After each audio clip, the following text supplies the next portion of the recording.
अस्सलाम वालेकुम ट्रेडर्स। मैं हूं Adil Sultan, founder of smart trade mastery.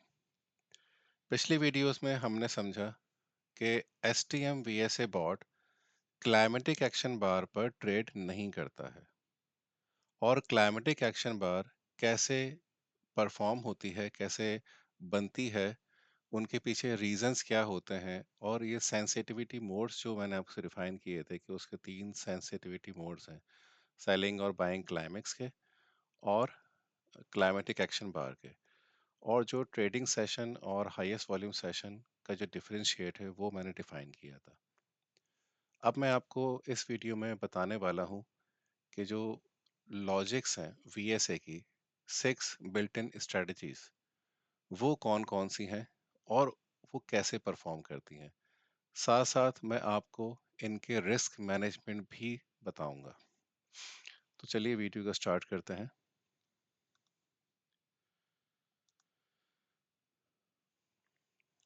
अच्छा, एक चीज़ मैं थोड़ा सा और डिफाइन करना चाह रहा हूँ कि जो इंडिकेटर है और जो बॉट है, दोनों में सेम स्ट्रेटजी इस्तेमाल हो रही है, यानी कि कोई फर्क नहीं है। अभी यहाँ पर हम आते हैं, ये 6 स्ट्रेटजीज हैं। मैं इसको बारी बारी दिखाऊंगा। पहले मैं इसका ऑल ओवर एक रिजल्ट दिखा रहा हूँ। ये 1 साल का जो रिजल्ट है इसको मैं रीसेट करना चाहूँगा। रीसेट टू चार्ट, यानी कि चार्ट पे जितनी कैंडल्स अवेलेबल हैं ये उसका फिलहाल अभी रिजल्ट दिखा दे। तो अभी चार्ट पर जितनी कैंडल्स अवेलेबल हैं उसके हिसाब से ये रिजल्ट आ रहा है। अब हम इसको इंडिविजुअल देखते हैं। मैं अभी सारे लॉजिक्स बंद कर रहा हूँ, सिर्फ पहली लॉजिक ओपन कर रहा हूँ। इसके बारे में पहले मैं समझाता भी हूँ। बारी बारी हर एक लॉजिक के बारे में मैं डिफाइन करूंगा और उसके रिजल्ट्स भी दिखाऊंगा। लॉजिक 1, स्वीप कंफर्मेशन, ये कैसे बनती है।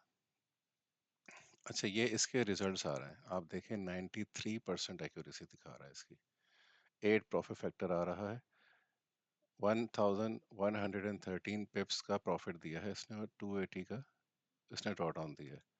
यहाँ पे हम आते हैं तो लिस्ट ऑफ ट्रेड्स दिखा रहा है। अब एक कोई ट्रेड देखते हैं ताकि मैं आपको कंडीशन डिफाइन कर सकूं कि ये बंद कैसे रही है। इंडिकेटर भी साथ साथ खोला हुआ है क्योंकि इसमें जो प्लॉटिंग्स हैं उससे आपको थोड़ा सा डिफाइन हो जाएगा कि ये काम कैसे कर रही है।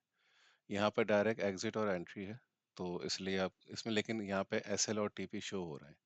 ये बेसिकली कमांड है जिससे ऑटोमेशन होती है। बाय एक्स ए यूएसडी, क्वांटिटी 0.01। ये लॉट साइज में ऑटोमेशन में समझाऊंगा कि कैसे इसको देखना है। और यहाँ पे ये एस एल है और ये टीपी है और एक मैजिक नंबर है। ये मैं डिटेल में ऑटोमेशन के अंदर समझाऊंगा, अलर्ट्स वगैरह भी उसके अंदर बताऊंगा कि कैसे लगते हैं।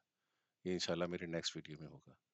तो अभी हम ये समझते हैं कि ये 6 लॉजिक्स हैं क्या, ये किन बेस पे काम करती हैं। तो वो अभी मैं आपको डिफाइन करने लगा हूँ विद रिस्क मैनेजमेंट। तो अभी ये एक सिंपल ट्रेड ले लेते हैं। जो स्वीप है बेसिकली कैप की स्वीप होती है वो। अब ये हमारे रिसेंट डिमांड कैप है, ठीक है। डिमांड कैप का स्वीप होना ज़रूरी है, यानी कि कैंडल नीचे से स्वीप करे। ये इसका लो है डिमांड कैप का, ये हाई और लो बना हुआ है। इसका लो ब्रेक करे, लो ब्रेक किया है लेकिन क्लोजिंग इसकी रेंज के अंदर ही दे दी है, तो ये ऑब्वियस सी बात है कि ये ग्रीन कैंडल बनेगी क्योंकि इसके लो के अंदर क्लोज हो रही है। यहाँ पर भी क्लोज हो सकती है तो ये रेड कैंडल बन जाएगी। वहां पर ये ट्रेड नहीं लेगा क्योंकि उसकी विक बड़ी हो जाएगी, क्योंकि क्लोजिंग यहाँ पर है तो ओपनिंग यहाँ होगी। तो जब यहाँ पर मार्केट कहीं क्लोज होती तो ऊपर की विक बड़ी हो जाती है और ऑब्वियस ये बात है रेड कैंडल ही बन जाएगी, तो फिर ये ट्रेड नहीं लेगा। लॉजिक की इस लॉजिक में क्या क्या कंडीशंस हैं पहले हम ये समझते हैं। इनपुट्स भी दिखाता हूँ साथ साथ में। ये लॉजिक 1 है और ये लॉजिक 1 के इनपुट्स हैं। ये 4 इनपुट्स हैं। हम इन 4 इनपुट्स को समझेंगे और मैं इसको डिफाइन भी करता हूँ। डिफाइन ये करना है कि जो कैप है उसका हाई और लो, जब डिमांड कैप बनती है तो उसका लो स्वीप होना ज़रूरी है, और अगर सप्लाई कैप बनती है तो उसका हाई स्वीप होना ज़रूरी है।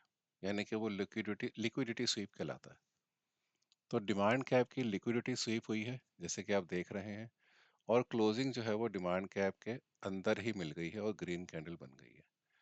ऊपर की विक बड़ी नहीं होनी चाहिए। अगर ऊपर की विक बड़ी होती है इसका मतलब कि सेलिंग प्रेशर है, तो मार्केट नीचे जा सकती है। लेकिन अगर ऊपर की विक बड़ी नहीं होती तो इसका मतलब कि यहाँ पर एक्सपेक्टेड है कि मार्केट ऊपर जाएगी।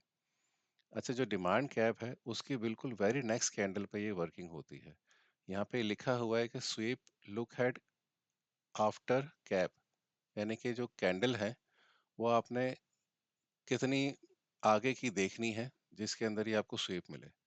तो मैंने 1 रखा हुआ है, यानी कि बिल्कुल नेक्स्ट कैंडल का स्वीप मुझे चाहिए। तो कैप बनी, नेक्स्ट कैंडल ने ही उसकी लिक्विडिटी स्वीप की, उसके बाद क्लोजिंग अंदर दे दी। ऊपर की विक छोटी है, यहाँ पर लिखा हुआ आ रहा है कि opposite max opposite wick ratio क्या होना चाहिए, तो मैंने 9% रखा हुआ है। 0.09 का मतलब होता है 9%।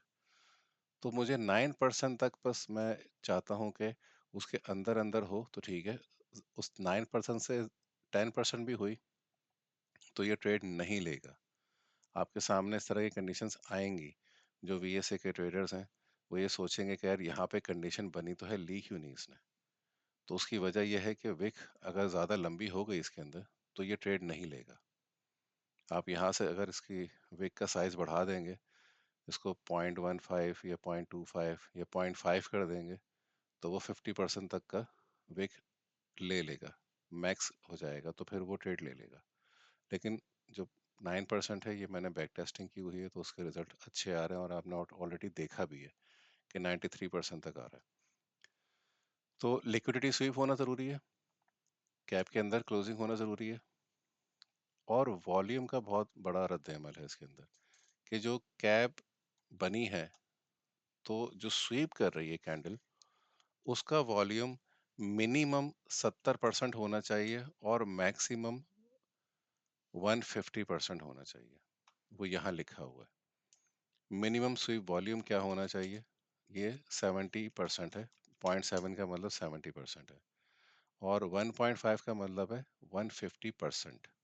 यहाँ पे मैंने टूल टिप में हर एक चीज़ लिखी हुई है। तो यहाँ पर आप देख सकते हैं कि ये जो वॉल्यूम है डिमांड का, उससे बड़ा वॉल्यूम यहाँ पर आया है। यानी कि इसके अंदर जो सेलर्स हैं वो विक्स के अंदर मौजूद हैं, तो वो अभी यहाँ पे जा चुके हैं, अपनी पावर लगा चुके हैं। तो अब यहाँ से बाय में जाएगी, तो यहाँ नीचे आपका एसएल आ जाता है, और टीपी जो है वो इसने रीसेंट ये वाला हाई नहीं लिया है, इससे पहले वाला कोई हाई होगा वो लिया है इसने। तो वो अपने हिसाब से इसने यहाँ पे टीपी ले लिया, एसएल ले लिया, और टीपी हिट हो गया। यहाँ थोड़ा सा मैं डिफाइन कर दूं रिस्क मैनेजमेंट में कौन कौन से पार्ट्स रखे हुए हैं। जब एंट्री होती है यहाँ पर तो उसने एक टीपी और एक एसएल उसने डिज़ाइन कर दिया, और उसी वक्त टीपी के हिसाब से प्रॉफिट रीच, यानी कि इसमें दो तरह की ट्रेलिंग है। एक तो हाई और लो के हिसाब से, स्विंग्स के हिसाब से ये आपके टीपी सॉरी जो इसके एसएल हैं वो ट्रेल करता है। और एक और ट्रेलिंग है कि जो आपका टीपी डिफाइंड है उसका 50% अगर ये अप्रोच कर जाए, रीच कर जाए, तो उसका एसएल ये 9% पे प्लॉट कर देता है। जैसे कि यहाँ पे एंट्री ओपन हुई है, यहाँ पर इसका 50% रीच कर दिया इस कैंडल ने, तो ये रनिंग कैंडल पे ही जैसे ही ये 50% अप्रोच करेगा, मॉडिफाई का अलर्ट आपके पास आ जाएगा। तो यहाँ पर जब ये इसको जैसे ही प्राइस रीच की होगी 50% पे, तो फौरी तौर पे एक अलर्ट आपके पास आएगा जो कि आपके MT5 पर प्लॉट हो जाएगा। यानी कि वो एसएल जो है आपका, ये वाला एसएल वो ऑटो प्लॉट हो जाएगा, आपके MT5 पर या MT4 पर लग जाएगा। लेकिन टीपी यही रहेगा। अब प्राइस या तो टीपी को हिट करेगी या फिर इस ट्रेलिंग को हिट करेगी, आपकी ट्रेड सिक्योर हो गई। अब आपका ये एसएल नहीं रहा, अब ये एसएल आ गया है, लेकिन ट्रेड मार्केट ऊपर चली गई, प्राइस ऊपर गई और उसने टीपी हिट कर दिया, तो टीपी हिट हो गई। लेकिन अगर यहाँ से प्राइस वापस आ जाती है, टीपी हिट नहीं होता, बिल्कुल करीब जाके वापस आती है, तो आपकी ट्रेड सिक्योर है, 9% पे वो हिट हो जाएगी। तो ये इसमें एक स्पेशल तरह की मैंने रिस्क मैनेजमेंट डाली हुई है कि टीपीएसएल तो हर ट्रेड में मिलेंगे, लेकिन जो इसके अंदर ट्रेलिंग है वो दो तरह की डाली हुई है। एक प्रॉफिट रीच की है और एक स्विंग्स की है। और जो टीपीएसएल है, इसमें एसएल में जो मैंने लिया है वो लिया है नियरेस्ट, जो इसका लोवेस्ट पॉइंट होगा ये वाला, ये लो इसका एसएल है। और इसी का रेशो 1 हमारा टीपी है। आप इसका रीसेंट हाई का भी टीपी ले सकते हैं, बॉर्ड के अंदर मौजूद है फंक्शंस। मैं यहाँ पे आपको दिखाता हूँ। ये सबसे लास्ट में रिस्क मैनेजमेंट सेक्शन है ये वाला। इसको मैं बिल्कुल एंड में डिफाइन करूंगा, लेकिन अभी सिर्फ मैं ये समझा रहा हूँ कि ये देखें, ये प्रॉफिट लॉक आ रहा है, ये अलग ट्रेलिंग है। 50% रीच करेगी, 9% पे ऐसे लेकर आ जाएगा, जैसे कि मैंने आपको बताया यहाँ पर। इसके अलावा इसमें ये लिखा हुआ है कि use risk to reward ratio for all TP. अगर आप इसके ऊपर क्लिक कर देंगे तो फिर यहाँ पे रेशो आ रहा है, तो ये सिर्फ रेशो के हिसाब से लेना शुरू कर देगा। अगर आप ये हटा देंगे तो फिर ये दो तरह से ट्रेड टीपी लेता है। पहले ये देखेगा स्विंग हाई या लो टीपी। अब यहाँ पे जो रीसेंट हाई होगा ये उसका टीपी देखेगा। मैं यहाँ से अगर ये हटाता हूँ तो ये उसका टीपी देखना शुरू करेगा, टीपी ऊपर हो जाएगा। अभी नहीं हुआ, मैं बताता हूँ रीजन। यहाँ पे कोई रीसेंट हाई उसको अवेलेबल नहीं है, तो ये मैंने ऑल्टरनेट टीपी डाला हुआ है। अगर इसको रीसेंट हाई यहाँ पे अवेलेबल हुआ तो ये उसके हिसाब से टीपी रख देगा। लेकिन अगर यहाँ पे कोई रीसेंट हाई अवेलेबल नहीं हुआ तो ये ऑल्टरनेट टीपी में रेशो ले लेगा। यहाँ जो लिखा होगा, यहाँ मैंने 1 लिखा हुआ है, यहाँ 1.5 भी लिख सकते हैं, 2 भी लिख सकते हैं। उसके हिसाब से नीचे रिजल्ट्स चेंज होना शुरू हो जाएंगे। तो आप यहाँ पर रिस्क टू रिवॉर्ड रेशो लिख सकते हैं। बेहतर यह है कि हर टीपी आप रिस्क टू रिवॉर्ड रेशो के हिसाब से लें, तो जितना एसएल होगा उतना टीपी हो जाएगा। तो इसमें रिजल्ट्स अच्छे आ रहे हैं, इसलिए मैंने ये रखा हुआ है। ओके, तो पहली लॉजिक कंप्लीट हो गई है। थोड़ा सा मैं उसको ओवरव्यू दे देता हूँ। इसमें कैप की अगली ही कैंडल तो मैंने 1 रखा हुआ है। वॉल्यूम जो है वो मिनिमम 70% होना चाहिए, मैक्सिमम 150% होना चाहिए, और जो अपोजिट विक है वो 9% होनी चाहिए। ठीक है, अब आते हैं हम लॉजिक 2 के ऊपर। इसके रिजल्ट देख लेते हैं पहले। ये भी मैं 1 साल का नहीं दिखा रहा, 1 साल का मैं ऑलरेडी आपको दिखा चुका हूँ ऑल ओवर में। अभी सिर्फ ये रिसेंट जो चार्ट के हिसाब से जो कैंडल अवेलेबल है उसके हिसाब से दिखा रही है। ये तकरीबन 3 साढ़े 3 महीने की तो बनती है तकरीबन, ड्यूरेशन दिखा रहा है यहाँ पर। ओके, तो अब ये इसके रिजल्ट हैं डायवर्जन के। डायवर्जन में हमारे पास जो इनपुट अवेलेबल है, ये 3 इनपुट अवेलेबल है। इसमें जो माजरत, जो डायवर्जन की लेंथ है वो 36 रखी गई है। इसके अलावा diversion look ahead after cap, यानी कि कैप जब परफॉर्म हो तो उसके कितनी कैंडल बाद ये ट्रेड बननी चाहिए। और max diversion trigger cap, trigger पर कैप, यानी कि कितने कैप के बाद कितनी एंट्रीज लेना चाहते हैं आप डायवर्जन की। तो मैंने यहाँ पे 1 रखी हुई है, इसको आप 2 भी कर सकते हैं, रिजल्ट्स देख सकते हैं। अब हम लिस्ट ऑफ ट्रेड में जाकर कोई एक ट्रेड उठा लेते हैं ताकि मैं आपको एग्जांपल दे सकूं। ओके, जैसे मैंने आपको बताया क्लाइमेक्स, क्लाइमेटिक एक्शन बार का, ये बाइंग क्लाइमेक्स है, ये वाली कैंडल बाइंग क्लाइमेक्स है, बैकग्राउंड बाइंग है, और ये बाइंग क्लाइमेक्स बन गई। तो ये सप्लाई कैप बन गई हमारी। अब इस सप्लाई कैप यहाँ पर एक डायवर्जन है, ये मेरी एक स्पेशल स्ट्रेटजी है, तो उसमें ये डायवर्जन नोट करता है। तो यहाँ पर ये डायवर्जन बनी है। ठीक है, बेसिकली यहाँ पर हमारी जो डायवर्जन तो बनी है, लेकिन ये 2 बार रिवर्सल भी बनी है, तो आप लोग कंफ्यूज नहीं होइएगा। ये 2 बार रिवर्सल भी है और इसकी विक भी लगी है ऊपर की तरफ। तो ये हमारी, अगर ये 70% तक इसका वॉल्यूम आ रहा है तो ये लॉजिक 1 भी बन रही है। यानी कि तीन तीन लॉजिक्स बन सकती हैं एक ही कैंडल के ऊपर। तो फिलहाल अभी यहाँ पे ये दूसरी कंडीशन बनी है हमारी डाइवर्जन की। तो यहाँ पर जब जैसे ही डाइवर्जन क्रिएट होगा तो ये यहाँ पे ट्रेड बन जाएगी, और इसका टीपीएसएल वो अपने हिसाब से लेगा, जैसे मैं यहाँ पे भी दिखा भी देता हूँ। अच्छा, जब ये मल्टीपल ट्रेड्स आएंगी ना तो फिर ये आपको ना रीसेंट का दिखाएगा, यानी कि ये जब ये रीसेंट ये वाली बनी है ये इसके हिसाब से दिखा रहा है। यहाँ पे मैंने सब ऑन की हुई है इसलिए सबका दिखा रहा है। ये लॉजिक 1 बनी है, ये लॉजिक 2 बनी है, यहाँ पे लॉजिक 3 बनी है, तो तीन तीन सेलिंग की कंफर्मेशन इसी जगह पे बन गई है, और ये सेलिंग में गई भी है। ये देखें सेलिंग में गई है, ये देखें। तो अब यहाँ पर हम बार मैग्नीफायर लगा के देखते हैं ताकि मैं आपको समझा सकूं। सॉरी, बार मैग्नीफायर, बार रिप्ले, ताकि इस ट्रेड का आपको मैं दिखा सकूं कि क्या चल रहा है। ये देखें, यहाँ पर इसने ये एंट्री ली है और ये टीपी रखा है इसने, और इसके ऊपर एसएल होगा इसका, ये रहा। ठीक है। अब यहाँ पर एंट्रीज मैं यहाँ पर भी ना हाइड कर देता हूँ ताकि हम उसको समझ सकें कि कौन सी एंट्रीज बनी है और क्या चल रहा है।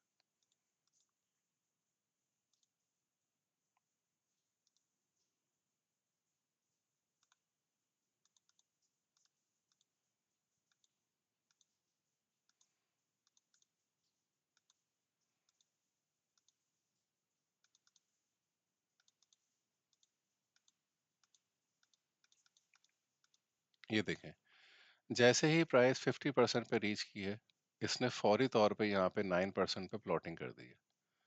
तो यही बॉट में भी होगा। बॉट में भी ये यहाँ पर एसएल, जैसे ही प्राइस यहाँ पर आएगी तो ये मॉडिफिकेशन के लिए एसएल दे देगा। तो आपके MT5 पर, MT4 पर ये नया एसएल चला जाएगा, और यहाँ पर आपके एसएल आ जाएगा। तो अगर मार्केट यहाँ से घूमती है, इसको एसएल हिट कर देती है, तो आपकी ट्रेड सिक्योर है। तो उसके बाद मार्केट नीचे गई है और उसने, अब ये वाला जो एसएल आया है, ये कौन सा एसएल है? एक ये ट्रेलिंग का मैंने बताया 50% का आ गया, लेकिन ये जो एसएल आया है ये स्विंग का आया है। ये इसने नया स्विंग बना दिया था, तो उस नए स्विंग के ऊपर इसने यहाँ पे अलर्ट दे दिया। तो यहाँ पर आपकी इस कैंडल के ऊपर आपको अलर्ट मिल गया था, और यहाँ पे इसकी ट्रेलिंग हिट हो गई, ये वाली। तो ये सेल यहाँ परफॉर्म हुआ और यहाँ पे इसकी ट्रेलिंग हिट हो गई। एसएल इसका पहले ये था, पहले तो सबसे वो इनिशियल एसएल था, फिर ये मॉडिफाई होकर ये हो गया, फिर इस कैंडल के ऊपर मॉडिफाई होकर ये हो गया, और उसके बाद इसकी ट्रेलिंग हिट हो गई। उसके बाद भी मार्केट नीचे आई है, लेकिन आपको सेफली इसने ट्रेल करके निकाल दिया। अगर इसका सिर्फ मैं देखूं कि इसका कितना गेन बना है,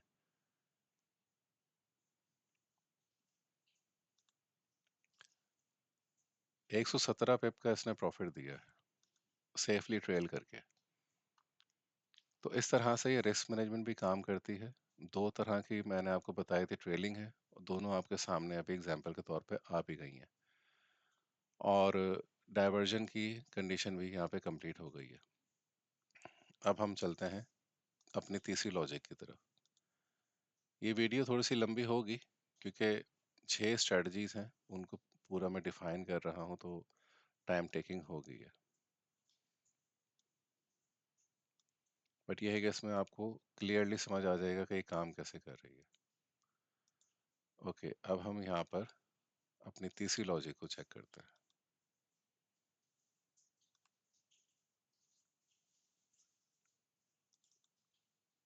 तीसरी लॉजिक से हर कोई वाकिफ है, टू बार रिवर्सल। वीएसए के जो ट्रेडर्स हैं वो टू बार रिवर्सल को बहुत अच्छी तरीके से जानते हैं। इनफैक्ट जो वीएसए के ट्रेडर नहीं भी हैं, वो भी इंगल्फिंग विद लो वॉल्यूम को जानते हैं अच्छी तरीके से। ये इसके रिजल्ट्स हैं। ठीक है। बट ये अभी सिर्फ चार्ट के रिजल्ट्स हैं, ये 1 साल के ऊपर भी करके दिखाऊंगा तो उसके अच्छे रिजल्ट ही आ रहे हैं। ठीक है, 5.7 प्रॉफिट फैक्टर आ रहा है इसका। अच्छा, अब इसकी ट्रेड्स को देखते हैं।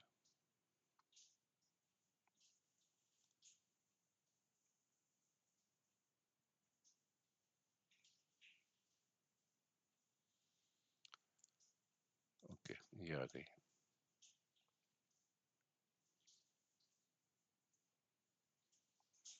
ये देखिए यहाँ पर भी ये शो कर रहा है इसकी प्लॉटिंग, और ये यहाँ पर भी आ रही है। अब ये लॉजिक 3 काम कैसे करती है?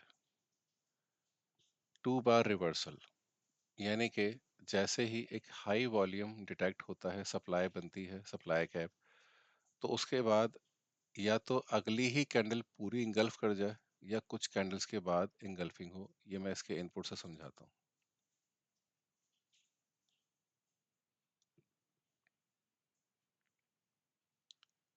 लॉजिक 3 के ये सारे इनपुट्स हैं, हेडिंग दली हुई है। इसमें ये बात कर रहा है कि 2 बार रिवर्सल आपको कितने कैंडल्स तक में देखना है, तो मैंने 5 रखा हुआ है। यानी कि जब सप्लाई कैप या डिमांड कैप बनेगी तो अगली 5 कैंडल तक वो देख सकता है कि इंगल्फिंग किस में हो रही है। अच्छा, इसमें इंगल्फिंग की कुछ लॉजिक्स हैं 2 बार रिवर्सल में। अगर ऑलरेडी आपको पता है तो अच्छी बात है, नहीं पता तो मैं डिफाइन कर देता हूँ।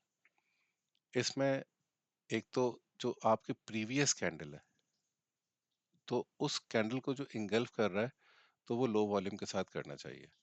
ये देखिए यहाँ पर एक लो वॉल्यूम, एक हाई वॉल्यूम की बनी हुई है, यानी कि जो भी इस कैंडल का वॉल्यूम है उससे कम वॉल्यूम है अगली कैंडल का। लेकिन ये जो वॉल्यूम कम आ रहा है ये कैप से भी कम होना चाहिए। अब कैप का वॉल्यूम ये है, ठीक है, कैप का वॉल्यूम ये है, तो इस एंगल्फिंग का वॉल्यूम भी कैप से कम होना चाहिए। अब कितना कम होना चाहिए ये यहाँ पे डिफाइन किया हुआ है। एंगल्फिंग वॉल्यूम प्रीवियस कैंडल, ठीक है, प्रीवियस वॉल्यूम वो 85% तक होना चाहिए मिनिमम, ठीक है। 85% से ज़्यादा नहीं होना चाहिए, 85% से कम कम हो। तो ये 85% से कम था, इसलिए यहाँ पर पहली कंडीशन बन गई। दूसरी कंडीशन क्या थी कि जो इंगल्फिंग है वो कैप वॉल्यूम से कम 65% कम हो, 65% से ज़्यादा ना हो। तो कैप का 65% से कम है, तो ये दो इंगल्फिंग की कंडीशन हमारी बनी है, तब इसने ट्रेड ली है। लेकिन इसके साथ साथ अपोजिट विक भी देखनी है। इसमें 21% की रेंज डाली हुई है मैंने, यानी कि इसको मैंने थोड़ी सी छूट दी हुई है। यानी कि जो अपोजिट विक है, सॉरी, हाँ ये वाली जो अपोजिट विक है वो हमारी लंबी नहीं होनी चाहिए। अगर ये बड़ी होगी तो इसका मतलब अभी बायर्स का जोर है जो प्रेशर दे रहे हैं, तो मार्केट ऊपर की तरफ जा सकती है। लेकिन जितनी छोटी होगी उतना ही स्ट्रॉन्ग इंडिकेशन है कि यहाँ पर बायर्स नहीं है, सेलर्स हैं। तो ये जो विक है इसकी अपोजिट विक, ये 21% से ज़्यादा नहीं होनी चाहिए। अगर इसको बढ़ाना चाहते हैं या कम करना चाहते हैं वो यहाँ इनपुट से कर सकते हैं। और मैक्स 2 बार रिवर्सल ट्रिगर पर कैप, जब कैप बने तो आपको सिग्नल कितने चाहिए, मैंने एक रखा हुआ है यहाँ पर। आपने अगर ज़्यादा लेने हैं तो जब जब 2 बार रिवर्सल बनेगी तो फिर वो उस कैंडल के हिसाब से ले लेगा। कैंडल की रेंज आप बढ़ा दें और ट्रिगर बढ़ा दें तो यहाँ पे 2 सिग्नल भी बन सकते हैं, लेकिन फिर वो लेट आता है तो फिर उसका मसला हो जाता है।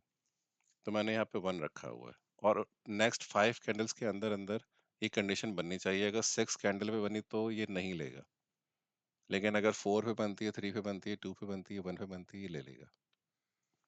ठीक है, तो ये 2 बार रिवर्सल का कॉन्सेप्ट है।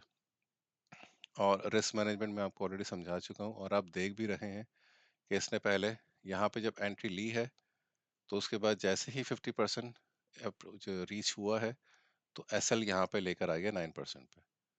तो अब ये एस एल है और ये टीपी है, तो मार्केट ने टीपी हिट कर दिया है। सही है। अब हम लोग आते हैं अपनी लॉजिक 4 के ऊपर। यहाँ से ये बंद करते हैं और लॉजिक 4 को ओपन करते हैं। इसके रिजल्ट्स भी देख लेते हैं साथ साथ।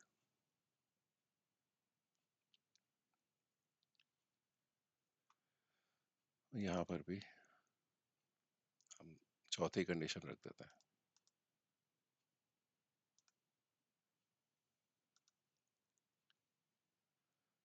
तो ये है कैप के रिजल्ट, कैप ब्रेकआउट जो मेरी लॉजिक 4 है। ठीक है, 82% इसकी आ रही है। आप देख रहे हैं कि हर एक की जो हर एक लॉजिक है उसकी काफ़ी अच्छी परसेंटेज आ रही है। आप प्रॉफिट भी देख सकते हैं उसका और ड्रॉ डाउन भी देख सकते हैं। ठीक है, अब इसकी कोई ट्रेड एग्जांपल के तौर पे हम देखते हैं।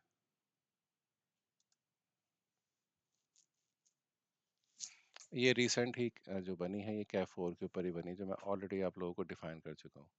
चलिए हम कोई और सी देखते हैं। ये रही।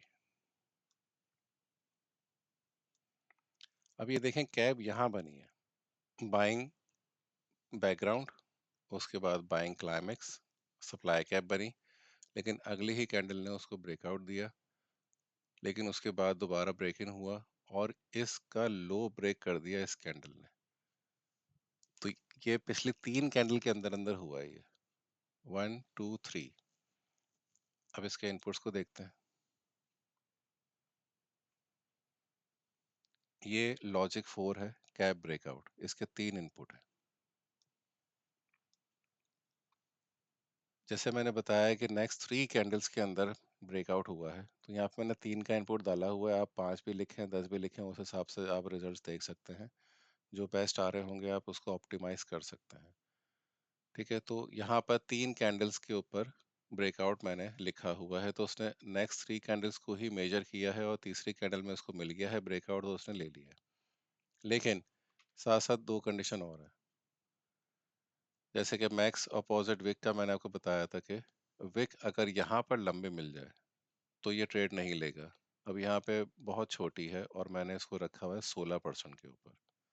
16% तक मैं विक बर्दाश्त करूंगा, उससे बड़ी विक बर्दाश्त नहीं करूंगा। तो उससे छोटी छोटी विक मिलती है तो ये ट्रेड बन जाएगी। और इसका जो ब्रेकआउट का जो वॉल्यूम है वो 85% से ज़्यादा नहीं होना चाहिए, कम होना चाहिए। लेकिन कौन सी कैंडल से? जो कैप कैंडल है। तो ये कैप कैंडल से इसका वॉल्यूम काफ़ी कम है, तो 85% से कम आएगा तो ये ट्रेड एग्जीक्यूट कर देगा, ज़्यादा आएगा तो नहीं करेगा। तो कभी आपको इस तरह का ब्रेकआउट मिले और आप सोचें कि इसने ट्रेड क्यों नहीं ली, तो आप ये चीज़ें लाजमी देख लीजिएगा कि उसका वॉल्यूम या तो ज़्यादा होगा या उसकी विक लंबी होगी जिसकी वजह से उसने ट्रेड नहीं ली होगी, या वो 3 कैंडल से ज़्यादा कैंडल्स पर बन रहा होगा। तो ये बेस्ट इनपुट्स हैं जो मैंने टेस्ट किए हुए हैं। तो आप चाहें तो यही यूज़ कर सकते हैं, लेकिन अगर इन फ्यूचर आप इसको किसी और पेयर पे लगाना चाहते हैं या किसी और चीज़ पे, इसी पे ही आप इसको ऑप्टिमाइज करना चाहते हैं तो आप कर सकते हैं। ये मैंने गोल्ड पर वांडा के चार्ट पर 5 मिनट के टाइम फ्रेम पर इसको किया है। हम वांडा को ही देखते हैं क्योंकि इसके वॉल्यूम रिलायबल होता है। अगर हम किसी और चार्ट के ऊपर किसी और ब्रोकर पे इसको टेस्ट करेंगे तो ये रिजल्ट नहीं मिलेंगे, क्योंकि हर ब्रोकर का वॉल्यूम अलग होता है। तो हम वांडा को ही प्रेफर करते हैं क्योंकि ये एक बड़ा ब्रोकर है और इसके वॉल्यूम काफ़ी एक्यूरेट होता है। तो ये है लॉजिक 4। तो रिवर्सल की 4 कंडीशन कंप्लीट हो चुकी हैं और रिस्क मैनेजमेंट भी मैं आपको डिफाइन कर चुका हूँ। अब आते हैं हम लोग कंटिन्यूशन की 2 लॉजिक्स के ऊपर। तो पहली लॉजिक का कोई इनपुट नहीं है क्योंकि ये बहुत सिंपल सी स्ट्रेटजी है, लेकिन पावरफुल स्ट्रेटजी है।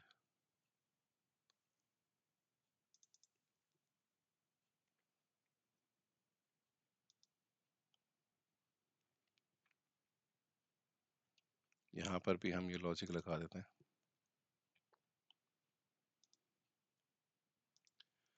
ओके, अब इसके रिजल्ट देखते हैं और साथ में इसके ट्रेड्स देखते हैं।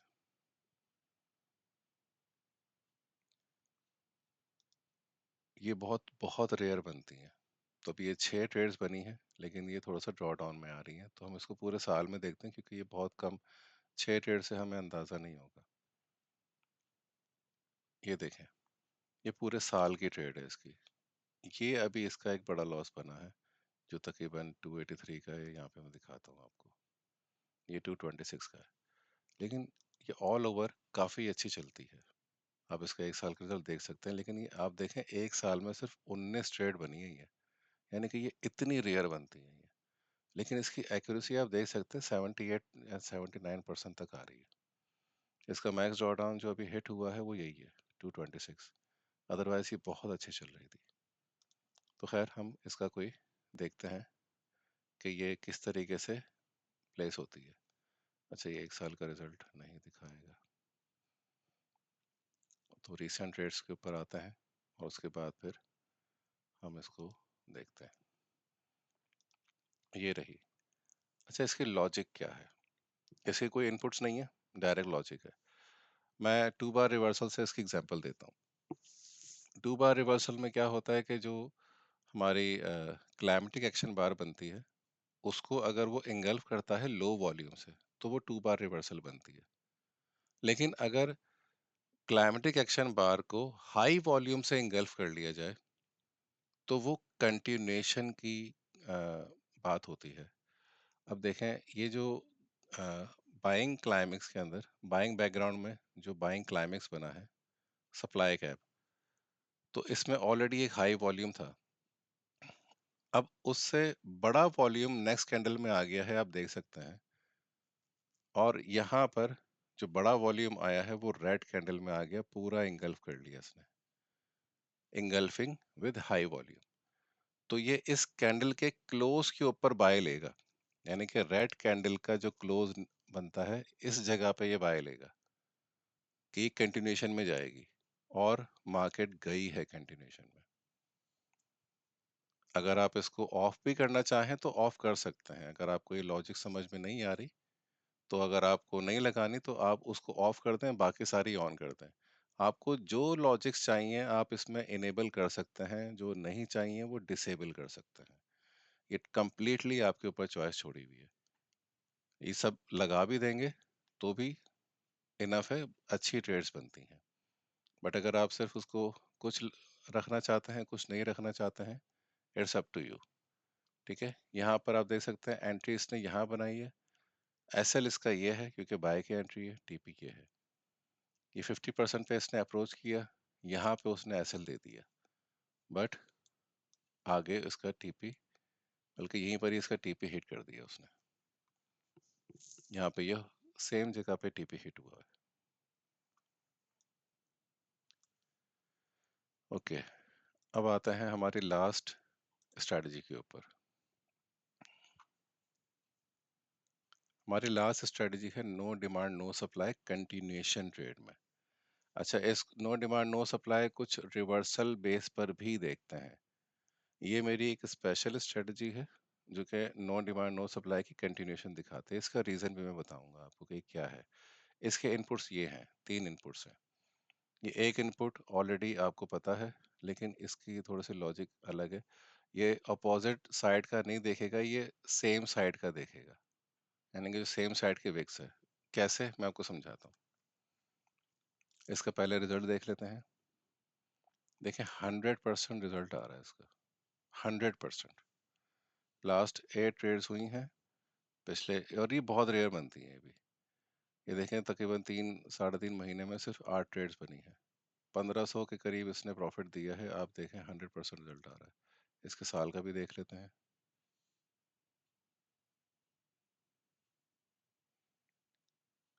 ये इसके साल का रिजल्ट है। थोड़ा सा ड्रॉ डाउन दिया है इसने, लेकिन ऑल ओवर 75% इसका प्रॉफिटेबल परसेंटेज है 40 ट्रेड के अंदर। ठीक है, इसको रीसेट करते हैं ताकि ट्रेड्स को देख सकें। तो हम इसके कोई सी भी ट्रेड उठा लेते हैं। ओके, अच्छा, यहाँ लॉजिक चेंज करनी है। ये देखें, इस तरह से ऑटोमेशन के अलर्ट्स आते हैं। ये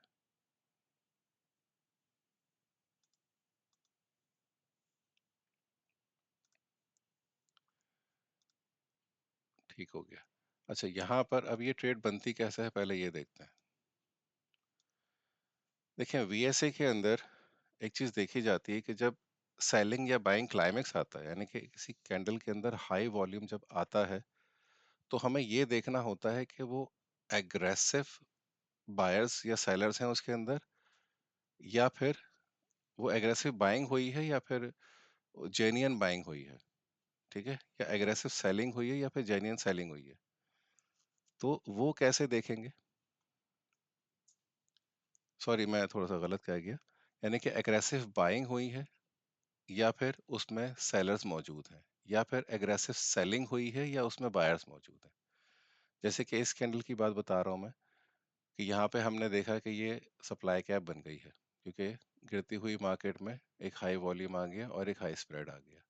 ठीक है, तो ये हमारी सब डिमांड कैप बन गई। अब गिरती हुई मार्केट में सप्लाई कैप बन गई है, एक हाई वॉल्यूम आ गया है। तो यहाँ इस कैंडल के अंदर सेलिंग हुई है, एग्रेसिव सेलिंग हुई है, या इसमें बायर्स मौजूद हैं। तो ये नेक्स्ट कैंडल हमें डिफाइन करती है। अगर तो इस कैंडल के अंदर बायर्स मौजूद होंगे, तो ये अगली कैंडल इसकी ग्रीन बन सकती है, या लिक्विडिटी उठाएगा, या फिर इस कैंडल को भी हाई वॉल्यूम के साथ इसका लो ब्रेक कर देगा, यानी कि अगली एक हाई कैंडल बना देगा। लेकिन अगर इस कैंडल को, यानी कि जिस पे हाई वॉल्यूम लग चुका है, उसकी अगली कैंडल लो वॉल्यूम के साथ इसका लो ब्रेक कर लेती है, यानी कि कंटिन्यूशन में चली जाती है, इसका मतलब कि इसके अंदर बायर्स नहीं था, ये एग्रेसिव सेलिंग है। तो जब एग्रेसिव सेलिंग होती है, तो ये अगली ही कैंडल, बिल्कुल अगली कैंडल, 2-3 कैंडल की बात नहीं कर रहा हूं मैं, बिल्कुल अगली कैंडल इसका लो ब्रेक करके क्लोजिंग दे दे। क्लोजिंग होना जरूरी है, सिर्फ विक के ऊपर नहीं। तो अगर इस कैप का लो ब्रेक होता है और अगली और कैंडल क्लोज हो जाती है, तो यहाँ पर हमारी कंडीशन बनती है। लेकिन कंडीशन में क्या क्या है? कंडीशन में इनपुट्स में इसके मौजूद हैं, कैप से जो उसका मैक्स वॉल्यूम होना चाहिए वो 90% होना चाहिए, यानी कि 90% से अबव नहीं होना चाहिए, लेस देन 90% होना चाहिए, यानी कि इसका जो वॉल्यूम है उससे कम वॉल्यूम होना चाहिए। अगर ये 91% भी हुआ तो यहाँ ट्रेड नहीं बनेगी। और इसकी जो यहाँ ये वाली जो विक है, यानी कि सेम साइड की, जैसे कि मैंने आपको बताया था, यहाँ पे सेम साइड आएगा, कंटिन्यूशन की ट्रेड है ये। तो सेम साइड की यहाँ की जो विक है, ये बड़ी नहीं होनी चाहिए। तो यहाँ 15% मैंने लिखा हुआ है, तो 90% से लेस देन वॉल्यूम होना चाहिए, 15% तक इसकी ये वाली विक होनी चाहिए, और जो इसका स्प्रेड है, मैक्सिमम स्प्रेड, यानी कि ये जो कैंडल का हाई और लो की रेंज है, वो कैप के बराबर होनी चाहिए या कम होनी चाहिए, कैप से ज्यादा नहीं होना चाहिए उसका स्प्रेड। यानी जितना कैप का स्प्रेड है, उससे ज्यादा इसका स्प्रेड नहीं होना चाहिए। ठीक है, तो यहाँ पर ये सेल कंडीशन बन जाएगी। अब जब यहाँ सेल बनी है, तो रिस्क मैनेजमेंट के हिसाब से यहाँ पे ये एंट्री आ गई, ये एसएल है इसके हाई पर, और ये हमारा टीपी है। जैसे ही 50% इसने अप्रोच किया, 9% पे इसने एसएल लेकर आ गया, मार्केट ने टीपी हिट कर दिया, यहाँ पे एग्जैक्ट उसी जगह पर एंट्री क्लोज हो चुकी है। ठीक है, तो ये हमारी 6 कंडीशंस मौजूद हैं इसके अंदर, और उन 6 के मैंने रिजल्ट्स भी दिखा दिए आपको, और साथ साथ इंडिविजुअल मैंने इसको डिस्क्राइब भी कर दिया। तो मैं उम्मीद करता हूँ कि अब तक आपको समझ आ गया होगा कि ये सारी जो कंडीशंस हैं ये कैसे काम करती हैं। और रिस्क मैनेजमेंट का जो पार्ट रह गया है, वो मैं मज़ीद आपको इसमें समझा देता हूँ।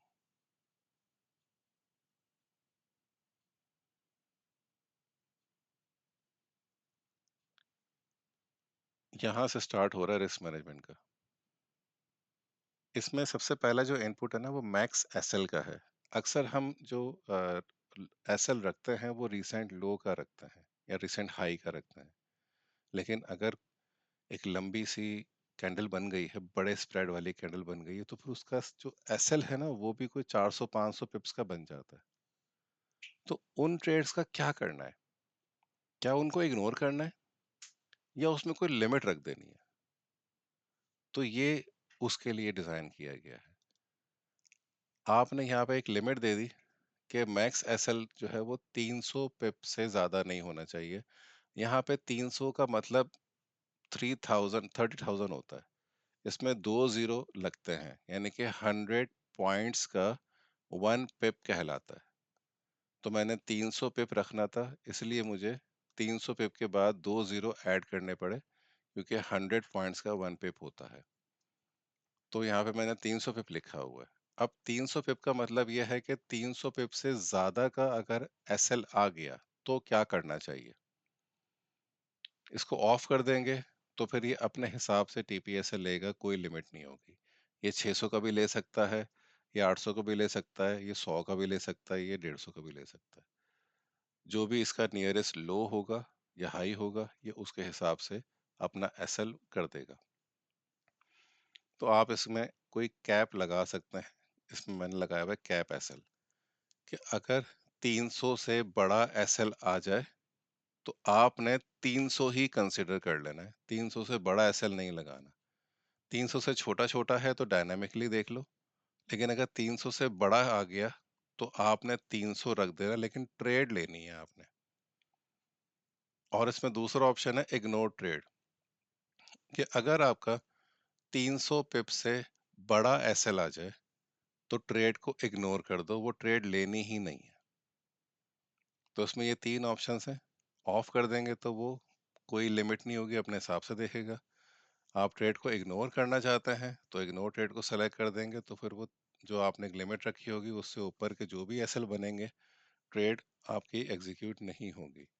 और अगर आप चाहते हैं कि ट्रेड वो ले लेकिन एसएल जो है वो मेरी लिमिट से ज़्यादा का ना ले, जितनी मैंने दी हुई है ना, तो वो मैक्स एसएल उसका होना चाहिए वो, तो फिर वो मैक्स एसएल आपका कैप एसएल के हिसाब से आएगा, जो कि मैंने रिसेंटली अभी सेलेक्ट किया हुआ है। मैंने कैप एसएल लगाई हुई और 300 पिप का लिया हुआ, तो 300 पिप से बड़ा एसएल मेरा नहीं जाएगा। इसके अलावा ये जो इनपुट है 6 और 6, बेसिकली ये स्विंग्स के हैं। इसको आप कम ज़्यादा कर सकते हैं, लेकिन जितने कम करेंगे उतने फिर वो करीब करीब एसएल रखना चलेगा, छोटे एसएल रख देगा, छोटे टीपी रख देगा। मैं रिकमेंड नहीं करूँगा उसको छोटा बड़ा करने का। ये मैंने जो 6 निकाला है, ये 6 और 6 ये मैंने बैक टेस्ट करके निकाला है, लेकिन अगर आप चाहें तो उसको मज़ीद ऑप्टिमाइज़ करने के लिए चेक कर सकते हैं। लेकिन ये 2 इनपुट स्विंग्स के हैं। TP gap for pivot point, इसका क्या मतलब है? फर्ज करें कि ट्रेड यहाँ बनी है इस जगह पर, और टीपी जो उसका स्विंग हाई है ना, वो ये आ रहा है। अब ये बिल्कुल ही करीब आ रहा है। फर्ज करो बाई की ट्रेड है, तो ये बिल्कुल ही करीब आ रहा है। या इसको तो छोड़ें, ये वाला स्विंग हाई है। अब यहाँ पे एंट्री लिए तो क्या हम यहाँ टीपी लेंगे अगर ये स्विंग हाई आ रहा है तो? नहीं लेंगे। तो इसलिए मैंने इसके अंदर ना गैप रखा हुआ है 500 का, यानी कि 5 पिप का। यानी कि 5 पिप एंट्री से 5 पिप ऊपर आपने देखना है कि कौन सा स्विंग हाई उसको मिल रहा है। अगर 5 पिप के अंदर अंदर उसको कोई स्विंग मिलता है तो वो उसको इग्नोर करेगा, उससे अगले को देखेगा वो। तो इसलिए आप यहाँ पर 500 या उससे ज़्यादा भी कर सकते हैं, अगर आप इसमें गैप रखना चाहते हैं कि जो स्विंग जो वो टीपी देखे, स्विंग हाई या लो के हिसाब से, तो उसमें गैप कितना आना चाहिए, तो उस गैप के अंदर अंदर जो स्विंग बनेंगे उसको वो इग्नोर कर देगा, उसके बाद वाले देखेगा। ये इसका सिंपल लॉजिक है। टीपी ऑल्टरनेट टीपी, अगर यहाँ पे कोई स्विंग मिलता ही नहीं है उसको टीपी के लिए, तो वो ऑल्टरनेट टीपी उसका रेशो होगा। और अगर आप इस पे चेक लगा देंगे तो फिर वो सारे टीपी जो है वो स्विंग हाई लो वाले छोड़ देगा, सिर्फ जितना एसएल होगा उसी के हिसाब से वो टीपी, यानी कि रिस्क टू रिवॉर्ड रेशो के हिसाब से चलेगा। अच्छा, इसके अलावा जो एसएल है, अगर उसको रीसेंट लो नहीं मिलता करीब में, ठीक है, और हम लॉजिकली हम जो समझें कि सेम जो कैंडल है या उससे बिल्कुल पिछली कैंडल जो है उसका लो काफी विक लंबी मार दी है, हमें वही एसएल चाहिए। और उससे जो कुछ टाइम पहले का जो लो बना हुआ है वो उस करंट विक से छोटा है। इसकी एग्जांपल मैं आपको ना ऐसे देता हूँ यहाँ पे। चलिए, मैं यहाँ से, यहाँ बन नहीं रही इस तरह से, एग्जांपल ढूंढनी पड़ेगी, लेकिन मैं आपको अभी थोड़ी सी वीडियो लंबी ना हो जाए इस चक्कर में, बट मैं इस तरह यहाँ से समझा देता हूँ कि फ़र्ज़ करें कि यहाँ पर आपकी एक एंट्री बन रही है बाय की, ठीक है?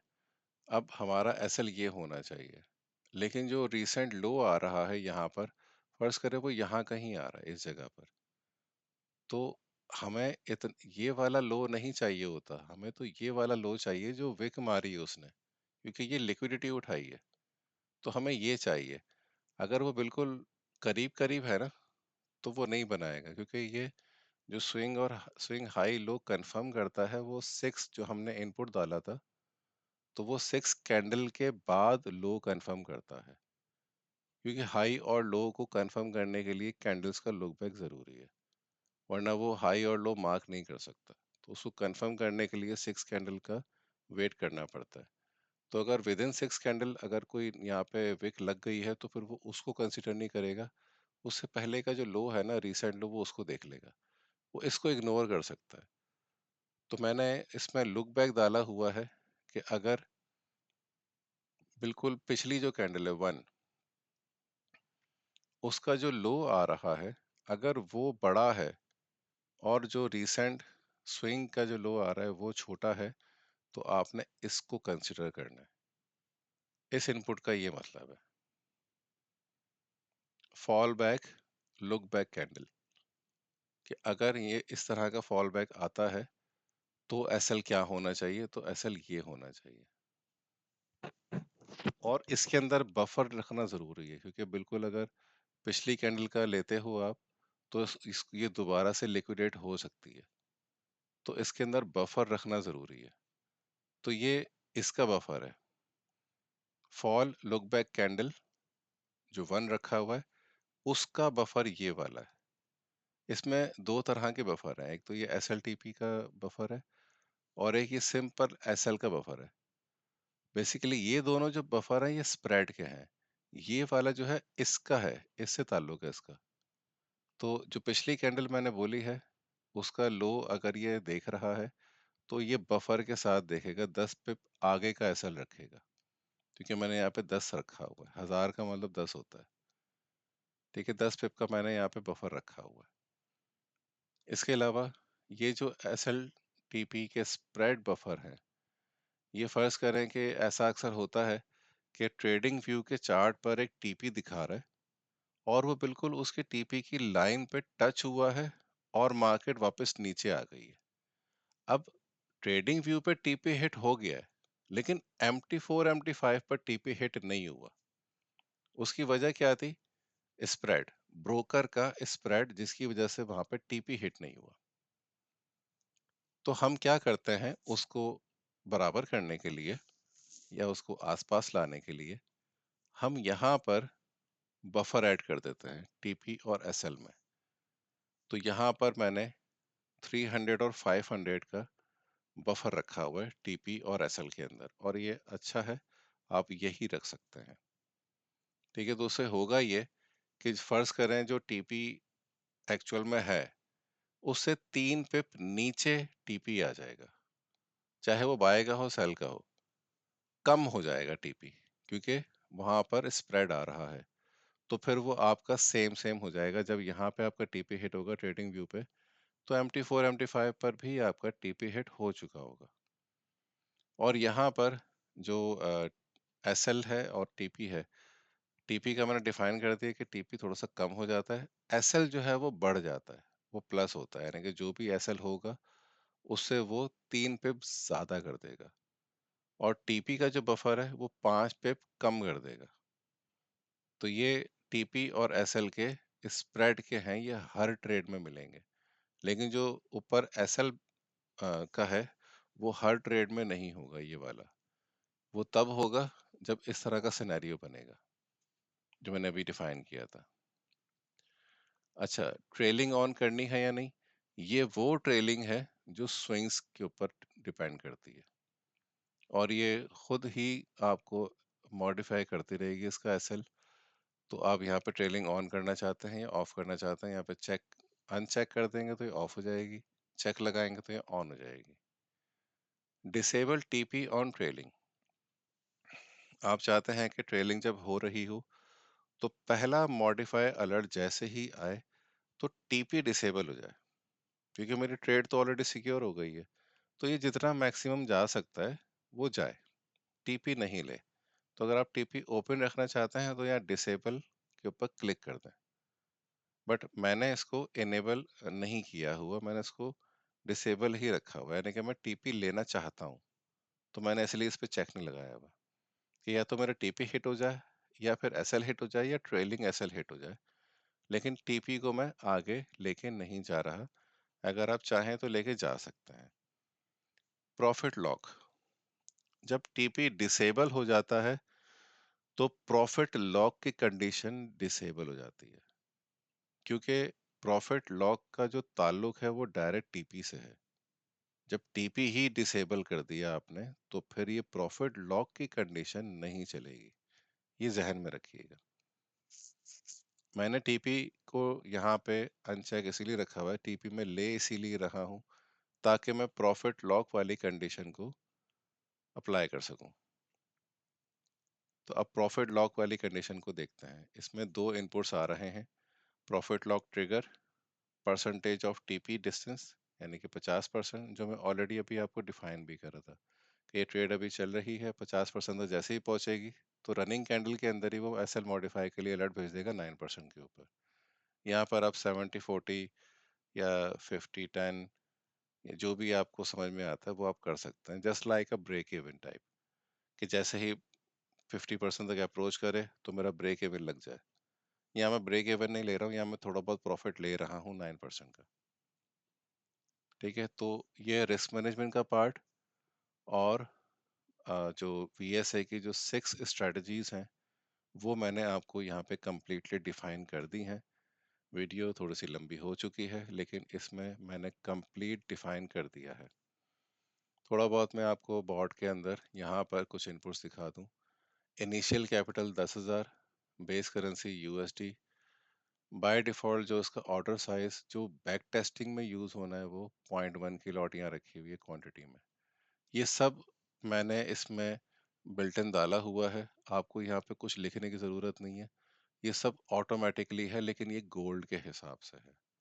अगर आप किसी और पेयर पे लगाएंगे तो यहाँ पर आपको कमीशन वगैरह चेंज करना पड़ेगा। अच्छा, पैरामाइटिंग कितनी करनी है? 3 की करनी है, 2 की करनी है, 1 की करनी है, यहाँ पे जितनी पैरामाइटिंग आप देंगे, पैरामाइटिंग मतलब लेयरिंग। अब लेयरिंग यहाँ पे वैसी लेयरिंग नहीं है जो डीसीए पॉट्स के अंदर होती है, ये कंडीशन है। अब C2 की कंडीशन यहाँ बन गई, फर्ज करें यहाँ पे S4 बन जाता है या S2 बन जाता है, तो वो वहाँ पे वो भी ले लेगा। मल्टीपल बाय सेल बन सकते हैं अलग अलग कंडीशन के ऊपर और अलग अलग कैंडल्स के ऊपर। जैसे कि कुछ देर पहले मैंने दिखाया था कि सेल के 3 अलर्ट्स आए हुए थे, 3 कंडीशन बनी हुई थी और अलग अलग कैंडल्स के ऊपर बनी हुई थी। पहले सेल 4 आ रहा था, आई थिंक, हाँ सेल 4 था, उसके बाद सेल 3 था, फिर सेल 1 था। अलग अलग कैंडल्स के ऊपर दिखा रहा था वो। तो वो तीनों सेलिंग की ट्रेड्स थी, और अगर मैंने 3 पैरामीटिंग की हुई हैं तो वो तीनों ट्रेड लेगा। तो जो भी लॉट साइज आप डिसाइड करेंगे तो वो 3 लेयर्स खोल सकता है उस लॉट साइज के ऊपर। तो ये लॉट साइज आपने हमेशा ख्याल से लगाना है। यहाँ पर 0.1 लगाए रखें, कोई फर्क नहीं पड़ता, लेकिन जब ऑटोमेशन करनी होगी तो हमें ऑटोमेशन सेक्शन के अंदर यहाँ पर लॉट साइज जो लिखेंगे, ऑटोमेशन इस लॉट साइज के हिसाब से होगी, और यहाँ पे आपको ट्रेडिंग सिंबल लिखना होगा जो भी जिस पर आप ट्रेड कर रहे हो, जिसके अलर्ट्स आप चाहते हो। अगर आप बीटीसी पे ट्रेड कर रहे हो, यहाँ पे आपने एक्सआईयू यूएसडी लिखा हुआ है, तो वो एक्सआईयू यूएसडी के ऊपर कमांड जो है वो लग जाएगी, लेकिन प्राइसिंग का मसला होगा। बट ट्रेड जो है वो लग जाएगी गोल्ड के ऊपर, जबकि आपने ट्रेड बीटीसी पे लेनी थी। तो यहाँ पर आपने कैपिटल लेटर में बीटीसी यूएसडी लिखना होगा।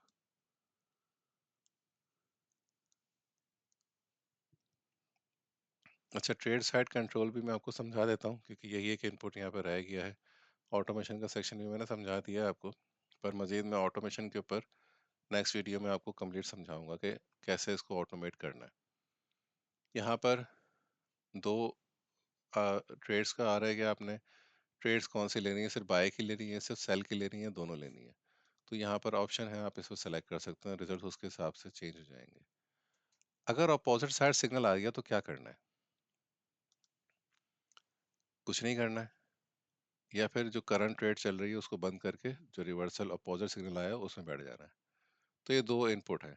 अगर बाय में ट्रेड बैठी हुई है, ऑलरेडी बाय की ट्रेड चल रही है और सेल आ जाता है, तो फिर क्या करना चाहिए? कुछ नहीं करना चाहिए। तो नो ट्रेड, यानी कि वो बाय की ट्रेड को कंटिन्यू रखेगा, सेल को इग्नोर कर देगा, कंप्लीटली इग्नोर कर देगा। ये नहीं कि कुछ देर बाद बनाएगा, वो कंप्लीटली इग्नोर कर देगा वो।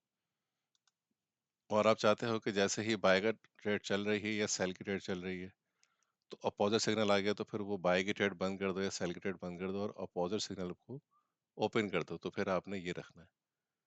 बाय डिफॉल्ट मैंने इसी को रखा हुआ है और ये बेटर भी है। तो अब तक के लिए इतना ही। मैं उम्मीद करता हूँ कि जो मैंने इतना ब्रीफली डिफाइन किया है और जो रिजल्ट्स भी मैंने आप लोगों को दिखाए हैं, तो उम्मीद करता हूँ कि आपको जो भी इसमें सवाल जवाब हैं वो काफ़ी हद तक क्लियर हो गए होंगे। बाकी जो ऑटोमेशन की लॉजिक्स का सवाल है, तो वो इंशाल्लाह मैं आपको नेक्स्ट वीडियो में कंप्लीट इसकी ऑटोमेशन आप लोगों को गाइड करूँगा। तो मिलता है इंशाल्लाह नेक्स्ट वीडियो में।